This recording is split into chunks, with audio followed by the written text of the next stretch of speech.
지금 이 상황에서 내가 무주택자예요. 네.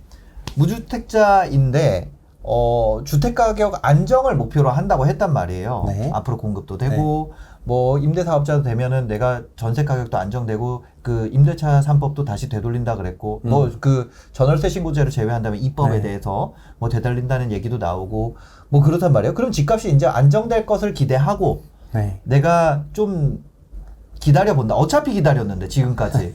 그죠? 지금까지 기다렸단 말이에요. 지금 네. 무주택자이신 분들은 지금까지 기다린 분이에요. 근데 어차피 기다린 거 더 기다릴까? 아니면 그러니까 이번엔 믿어볼까? 아니면 사는 게 나을까? 네. 언제 사야 되는 거예요? 그러니까 이거거든요. 그러니까 저는 이거예요. 그렇게 말씀을 드리고 싶은데 무주택자라면. 그러니까 무주택 가구는 네.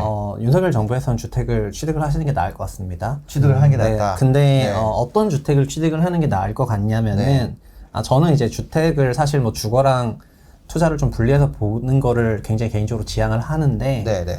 집을 처음으로 취득하시는 분들은 약간 두 마리 토끼를 잡으려고 하시는 분도 굉장히 많더란 말이죠. 네네. 근데 이런 분들한테 제가 드리고 싶은 얘기는 지난 2015년부터 2022년까지 주택시장 굉장히 초강세장이었는데 네. 이런 초강세장에서 가장 덜 오른 게 뭘까? 네, 그 덜 오른 게 뭐냐면은 네. 바로 90년대 준공된 노후 아파트들입니다. 네. 네, 이게 제일 덜 올랐습니다. 2015년에 잠깐 한 개 연도에 네. 그 14년도에 재건축 연한을 단축시켜주는 박근혜 정부 부동산 정책이 있어가지고 40년에서 30년 40에서 30년으로 네. 단축될 때 잠깐 붐업 됐다가 시장이 금방 깨달아요. 네. 박근혜 정부 때 신도시를 안 지었거든요. 네네. 신도시를 안 지으니까 그럼 신도시 안 지으면 구도심 좋아지는 거 아니야? 이렇게 해가지고 16년부터는 서울시가 랠리를 일으키기 네네. 시작하고 구도심에서도 집을 뭘 사야 되냐고 사람들 생각해 보니까 구도심도 재건축 재개발 위주로 네네. 샀고 신축 중심으로 막 주택 가격이 굉장히 큰 폭으로 상승했단 네네. 말이죠. 그러니까 서울뿐만 아니라 부산, 대구 다 마찬가지입니다. 그러니까 그렇게 16, 17, 18 막 가다 보니까 뭐 19년도 말에 1주택 갭 투자도 너무 많아지고 막 이렇게 하니까 주임사도 많고 하니까 주임사가 폐지하고 1주택 네. 갭 투자 너무 많으니까 이거 하지 못하게 고가 주택에 대해서는 갭 투자 안 되고 심지어 15억 넘는 주택은 대출 중단 등등 막 네, 맞아요. 서울에 대해서 이제 규제를 굉장히 강화를 했어요. 네. 재건축 규제 전부 설치시켜버리고. 네. 그러니까 어떻게 했냐면 2020년부터는 경기도가 올라갔는데 경기도와 광역시가 큰 폭으로 상승을 했는데 네. 이 상승할 때도 90년대 중고 아파트는 덜 오르고 누가 올랐냐면은 네. 성남의 일기 신도시는 분당이죠. 네. 근데 성남시가 2020년에 가장 주택가가 큰 폭으로 올라간 거는 수정구하고 중원구예요. 왜냐하면 구도심이 재개발이 돼가지고 네. 신축 아파트가 준공이 되니까 그쵸. 이제 막 그리고 수원시도 2020년에 많이 올랐는데 네. 수원의 팔달구 같은 그런 구도심 재개발이 되면서 엄청나게 올랐고 확실히 그 전에는 재건축보다는 재개발이 인기였던 게 재건축이 워낙 규제가 심하고 네. 이건 재건축 답이 없었거든요. 네네. 그러다 보니까 그러니까 결국 뭐냐면 네. 신축이 항상 인기였는데 네네네. 그 도시 지역에서 신축이 건설되는 거는 90년대 아파트가 재건축된 적 없으니까 네네. 오히려 더 그 전에 공급했던 단독주택 밀집 지역이 재개발되면서 신축이 돼버리면서 네네. 예를 들면 수원도 영통 같은 지역이 있지만 영통 90년대 준공됐으나 영통이 올라간 게 아니라 팔달구가 올라갔다는 네네네. 거고요. 심지어 고양시 같은 경우에도 고양시 일산 동구 서구가 올라간 게 아니고 고양의 신축은 그 킨텍스 지역하고 아니면 구도심 재개발된 지금도 아예 포스코가 건설한 뭐 LV부터 시작해서 이런 데가 올라갔거든요. 네네. 그러니까 무슨 얘기냐면은 91에서 99년 준공된 노후주택은 지난 8년 동안의 주택시장에서 주인공을 별로 못 해봤어요. 그래서 뭐 따라서 끌려 올라가긴 했지만 그냥 그러니까 2등 전략이나 3등 전략인 거지 네네. 한 번도 대장이었던 적이 15년 말고는 없었던 거예요. 네네네. 근데 지금 윤석열 정부에서는 대놓고 이들 주택을 대상으로 이제 일기 신도시 재건축을 해라. 네. 나머지는 리모델링 특별법 만들어가지고 리모델링 활성화 시켜줄 테니까 너네도 신축이 될 수 있다고 얘기를 하는 거잖아요. 네. 그래서 제가 만약에 그 무주택 실수요자라고 한다면은 이들 주택을 대상으로 주택을 취득을 하겠습니다. 왜냐하면 취득 부담이 가장 적고, 왜냐하면 다른 것들 다 천정부지를 치솟는 가운데 가장 덜 올랐고요. 네. 그리고 앞으로 5년 후를 봤을 때는 지금보다 나아질 거라고 생각되기 때문이고, 두 번째는 뭐냐면은 결국 앞서 말씀드렸던 대로 그 투자자들도 네. 60제곱미터 이하 주택들에 대해서 투자 수요를 일으키게 될 텐데 그 투자자들도 결국 같은 세그먼트를 보고 있다는 겁니다. 그렇죠. 네, 근데 지금 취득세 중과 규정이라든가 네. 양도세 중과 규정이라든가 보유세 중과 규정으로 인해서 지금 행동하는 사람이 없다는 거지. 그쵸. 이 세금이 이제 점점 완화되고 이쪽에 주임사 제도가 살아나고 하게 되면 행동할 거 아닙니까? 네네. 그래서 지금 제일 프리한 사람들은 이들 주택을 1주택 취득할 수 있는 사람이 제일 프리한 사람들이기 때문에 이런 주택들을 대상으로 주택 취득하는 게 제일 유리한 전략이 아닐까? 재건축이 네, 될 생각합니다. 아파트인 거죠? 네, 그럼요. 그러니까 좀 뭐라 그럴까 장기적으로 재건축 또는 장기적으로. 리모델링이 될 만한 아파트. 근데 평수가 작아야 돼요. 네, 평수가 작아야 작고, 돼요. 네. 저기가 들어오니까 문제 사업자. 아, 주임, 주임 그렇죠. 교육도 주택임대사업자. 하면- 왜냐면 그거에 대해서만 네. 주임사 하는 것만 취득세 깎아줄 것 같아요. 맞아요. 네. 네네네. 그죠? 네. 그러네요. 그러니까 주택임대사업자 등록하는 조건으로 다주택자 중과취율세를 완화해주면은 네. 그러면은 지금 3주택 이상자 13.4%씩 내고 있다가 그냥 1에서 4% 아니면 단일세율로 딱 내버리니까 훨씬 더 낮아지게 될 거고. 네. 그러니까 결국에는 뭐냐면은 제가 봤을 때 4.6% 해줍니다. 4.6%? 네. 저도 비슷하게 네. 생각합니다. 왜냐면 네. 1주택자는 1.3%인데 네, 맞아요. 나머지는 기본세율로 돌아갈 거라고 생각하는데 그러니까 뭐 이제 느낌 오셨잖아요. 네. 그러니까 지금 그런 투자 수요가 적극적으로 움직이기 전에 네. 실수요자 같은 경우에는 오히려 이런 주택이 가장 덜 오르고 부담도 없고 또 이 실수요자들 대상으로는 대출한도 열어주는 거고요. 네, 네. 이런 거를 고려하게 되면은 이게 좀 있다 생각하고 3기 신도시 청약을 바라는 것도 좋은 방법일 수는 있어요. 네네. 근데 좀 더 타임리하게 보자면은 저는 막 이렇게 타이밍 보는 사람은 아니지만 네네네네. 기존 주택 취득이 좀 더 낫지 않나. 그러면 이렇게 생각합니다. 이거는 수도권 지방 관계없이 다 괜찮은 거야? 아니면 둘 중에 아니면 뭐 어떤 게 더 유리하다 이런 게 있을까요? 그러니까 지방 광역시 같은 경우에도 말씀드렸다시피 광역시에도 신시가지 지역이 있습니다. 네. 이런 신시가지 지역들 중에서는 다 소위 리모델링 대상 아파트들인 거여가지고 아마도 그래서 취득을 하실 때 좀 리모델링을 추진하고 있거나 뭐 추진할 가능성이 높거나 이런 것들 대상으로 그러니까 재건축과 리모델링이라는 키워드를 생각하셔가지고 거기에 진입을 하시는 게 좋을 것 같아요. 네. 그러면 재건축 같은 경우 네. 또 한 축을 차지하고 있잖아요, 지금. 네, 구도심 주택 공급의 네네. 거의 한 축이 재건축이죠. 네. 그럼 이제 재건축 쪽에서 좀 앞으로 진행 사항 어떻게 될 거라고 보세요? 일단 재건축은 네. 크게 보면 세 가지 규제가 정권 따라서 왔다 갔다 했었는데 네네네. 가장 재건축 초기 단계에는 안전진단 그래서 구조안전진단 완화해주겠다는 게 이번에 공약이 있었고요. 네네. 박근혜 정부 때 굉장히 완화해줘서 그때 재건축이 엄청 잘 됐었고 네네. 현재 지금 분양하고 있는 지난 5년 동안 분양했던 서울시내 아파트를 전부 박 정부 때 안전진단 완화해줘가지고 사업시행인가 받아서 분양까지 한 것들이고요. 네네. 2018년 6월 달에 문재인 정부에서 구조점수 50점으로 높이고 나서는 구조 안전진단 통과하는 단지가 거의 없어요. 네네네. 또 안전진단 2차까지 가야 되는데 1차 통과했더라도 2차에서 전부 탈락돼가지고 네네. 사실상 안 되는데 윤 정부에서 안전진단은 쉽게 해주겠다. 이게 기본 컨셉이고 네. 1기 신도시 재건축을 하기 위해서도 안전진단을 쉽게 해줘야 됩니다. 네네. 근데 안전진단 쉽게 하려 그러면은 그 다음부터는 뭐냐면은 이렇게 조합 사업을 통해서 가는데 기본적으로 분양가가 높아야 조합의 수익이 올라가잖아요. 네. 그러니까 지금은 또 비슷하게 분양가 상한제가 거의 투기과열지구랑 이런 지역에 적용 중이다 보니까 네. 분양가 상한제를 폐지하겠다고 공약을 하진 않았는데 현실화하겠다 이렇게 네네네. 얘기를 해서 이 현실화하겠다는 것도 분양가가 올라가겠다고 해주는 거여가지고 네. 이 규제 완화하겠다는 거고요. 그 분양가 그리고- 올라간다고 하면 죄송합니다 말씀드리면 네. 예, 너무 죄송해요. 이런 거 끊으면은 댓글 엄청 달리거든요. 갑자기 순간적으로 왜냐면 분양가 상한제 죄송해요 진짜로 괜찮아요. 괜찮으시죠? 예. 왜냐면 분양가 상한제 현실화한다 그러면 아까 3기 신도시가 좋은 전략이라고 얘기를 했는데 네. 그럼 3기 신도시 같은 경우도 분양가 상한제 그냥 분양가 현실화 해버릴 수도 있잖아요. 아니요.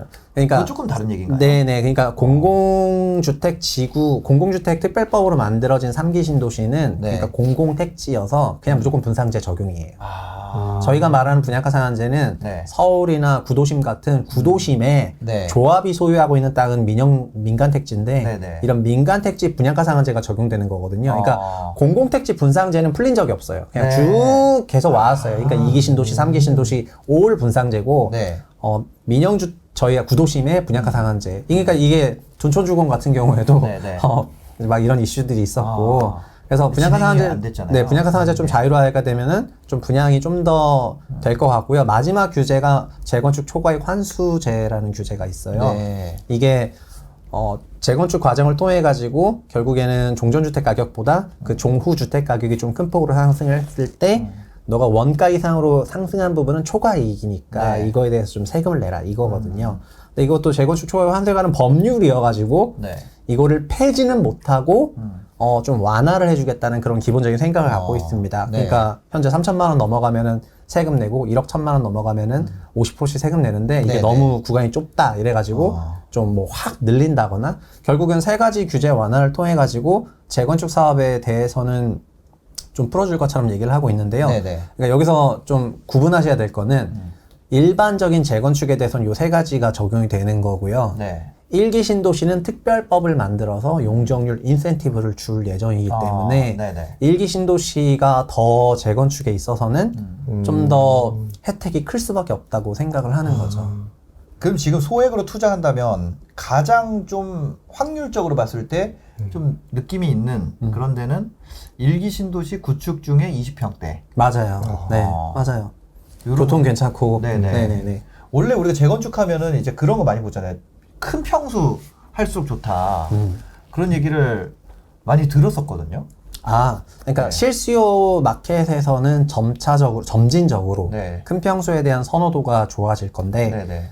제가 뭐 19년부터 주택시장 안정화될 것 같다고 전망했음에도 불구하고 네네. 그때 제가 시장에 했던 얘기는 뭐냐면은 대형평을 사라는 거였거든요. 네네. 문재인 정부의 주택 철학 자체가 다주택자 지향, 1주택자 지향이니까 네네. 결국 사람들은 다주택의 재원을 자기 집에 쓸 거고 그렇게 되면은 결국에는 대형평을 선호해질 수밖에 없다고 네네네. 생각을 한 거였거든요. 네네. 근데 지금은 그렇진 않아 가지고 아, 방향이 바뀌었구나. 네, 방향이 바뀌었으니까. 그러니까 자가 실수요자들 사이에서 네.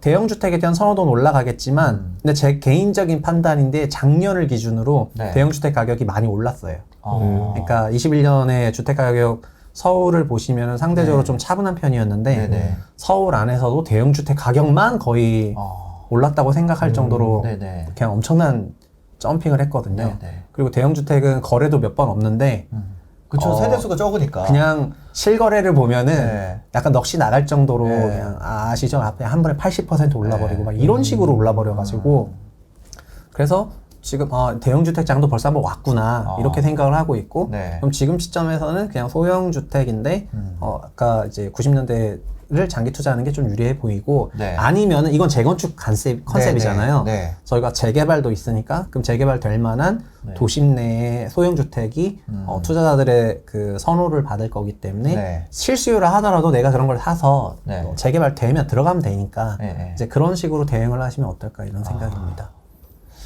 그런 거 잘못 사면 막 청산된다 그러더라고요. 이게 어떤 거요? 재개발. 재개발 작은 거. 잘못하면. 일반 재개발 같은 경우에는 거의 청산이 없는데 네. 지역주택 조합 사업이라든가 어. 그러니까 정비사업법이 아니라 다른 법에 의해서 네네. 추진되는 그런 형태의 사업에 대해 가지고 특히 지주택 사업 같은 경우에는 네. 그 토지주는 땅 팔 생각도 없는데 네. 그 지주택 하는 사업자가 돈을 모아서 그 토지주들한테 땅을 사겠다. 네네. 이렇게 얘기를 하는 거니까 너가 나한테 돈을 주면 내가 그 땅을 살게. 네. 내가 땅을 다 사면은 내가 여기다 집을 지어서 너를 조합 분양을 시켜주겠다 이런 거여가지고 여기서 이제 땅 안 팔아버리면은 붕 떠서 이제 청산되는 경우가 많이 있거든요. 네. 그 뭐지 저런 뭐 그때 이제 김현미 장관님 있을 때 했던 거 뭐 그것도 잘못 사면은 청산된다고. 뭐였죠? 김 장관. 그거 공공재개발. 그거는요. 네. 말씀 잘하셨는데, 그러니까 작년에 이사 공급 대책이라는 거를 네. 발표를 했고, 이사 공급 대책이 뭐냐면은, 말씀하셨던 공공 재개발인데요. 네네. 공공 재개발이라는 게 사업 주체를 공공히 하겠다는 거여가지고, 네. 용적률 혜택을 엄청 주긴 주거든요. 네네. 근데 그러다 보니까는 그 이후에 신규로 매수하는 사람들한테는, 이제 그 종전 소유주가 아니다 이렇게 해가지고, 네. 그 신규 매수자들을 대상으로 너는 자격이 없어 이렇게 해서 그 공공 재개발 사업에서 사업주가 청산할 네네. 하겠다고 했었어요. 네. 그래서 이사를 기준으로 하겠다고 했었다가 네. 그 다음에 이게 너무 갑자기 이사 공급 대책이 공급된 거는 어떤 사람은 알지만 어떤 사람은 모르지 않습니까? 모르죠. 네. 몰라가지고 막 청산할 사람들이 있고 막 민원 나오다 보니까 한 번 연기를 시켜줬는데 이 공공 재개발 사업이 돼버리면은 네. 청산 리스크가 존재해버리니까 이게 되게 좀 낭패이기는 하죠. 네, 그래서 원래 공공 재건축도 있었고 재건개발도 있었는데 네네. 공공 재건축 쪽으로는 사업이 별로 진행이 거의 안 됐고 재건축 조합 입장에서는 내가 왜 공공 재개발 하냐 약간 이런 거였는데 네. 재개발 같은 경우에는 좀 공공 재개발로 가겠다 이런 게 조금 많긴 했거든요. 근데 이게 또 윤석열 정부에서는 이게 또 누리주택이라 그래가지고 네. 또 새로운 방식의 재개발 사업을 또 도입하고 있어가지고 이 공공 재개발 방식은 자연스럽게 좀 사라지지 않을까 이렇게 생각합니다.